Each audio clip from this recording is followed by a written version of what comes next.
Hello. It's been a long time since I've made any kind of updates to the channel. I apologize for that. But I wanted to make a video today to kind of talk about what I've been doing recently and what my plans are coming up. So in the last year, actually the last 3 years, I've been living in Dallas, doing internal medicine residency. And in that time, as far as language learning goes, I've been slowly studying Mandarin and Japanese. And so I've been averaging about roughly 100 hours a year, give or take, in each of the languages. So I'm not doing any too intensive study, just making slow progress. Um, I've been enjoying it a lot, and for how I've divided up the learning is for the audio side. I've been listening to a lot of Japanese Pod 101 and Pop-Up Chinese. And then I went through colloquial Japanese, which I do actually have that book here. So completed this book, went through it.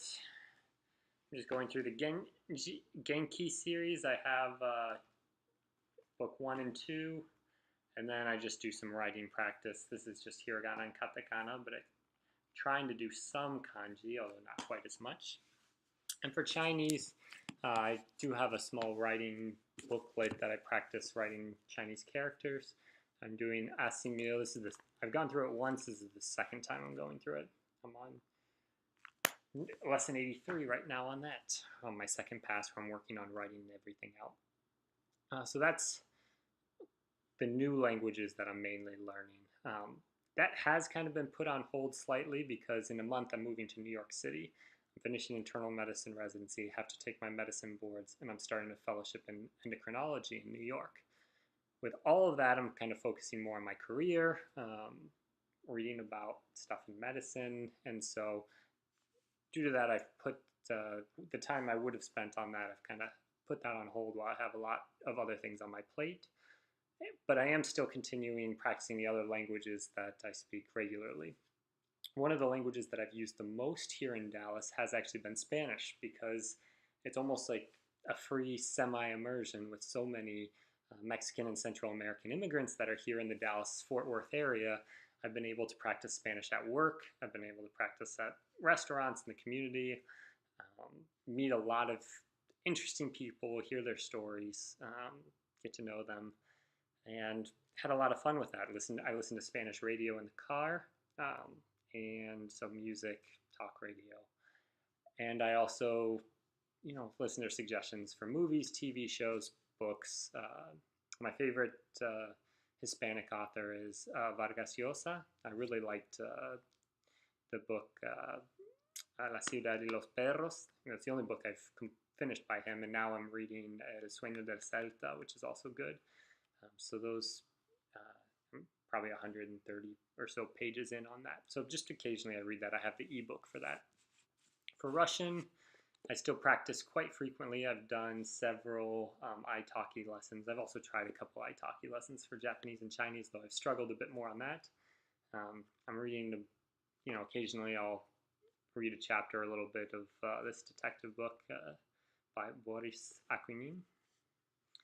And so that's mostly what I'm doing with Russian, just a little bit on the side. And French, I'll try to brush up on every once in a while, either watch something, a movie, TV show, or read the news in it. And Italian and Portuguese and German. German, I am watching the show that's on Netflix called Babylon Berlin, which is a very good show. I'd recommend it. It's a little bit risque, but outside of that, it's actually very well done. And so I've enjoyed watching that and brushing up on my German a little bit, watching those episodes, occasional reading in German. There's several good German YouTube channels that I follow. Deutsche Welt, and also, what's the other one called? Easy Languages has Easy German, which the series is very good. There's lots of good German materials out on YouTube, though. The Extra program in German was good. I've listened to that years ago. So if you are learning German, lots of good free materials and resources on YouTube. doing some other reading. Don't really recommend this book. It's nonfiction. I picked it up at a bookstore to try to learn a little bit about the history of Islam and religion, but I don't know. I don't think it's very well written. And that's what I've been doing. So as I move forward in the next couple of months, like I said, Japanese and Mandarin are a bit on hold at least until September, and I'm settled and my life has a little bit more normalcy once again. In the meantime, I really want to bring up my Spanish, French, Russian, the languages I speak probably the best, as fresh and as at high level as possible, because once I move to New York, I'm sure I'll have more opportunities, especially for French and Russian. Spanish is probably about the same. And I'll probably, once I move there, also try to find more opportunities to incorporate my Italian and Portuguese and German, since it's a big international city and there are lots of people that speak all of those languages. So I'm sure I can find opportunities to use them. So that's enough.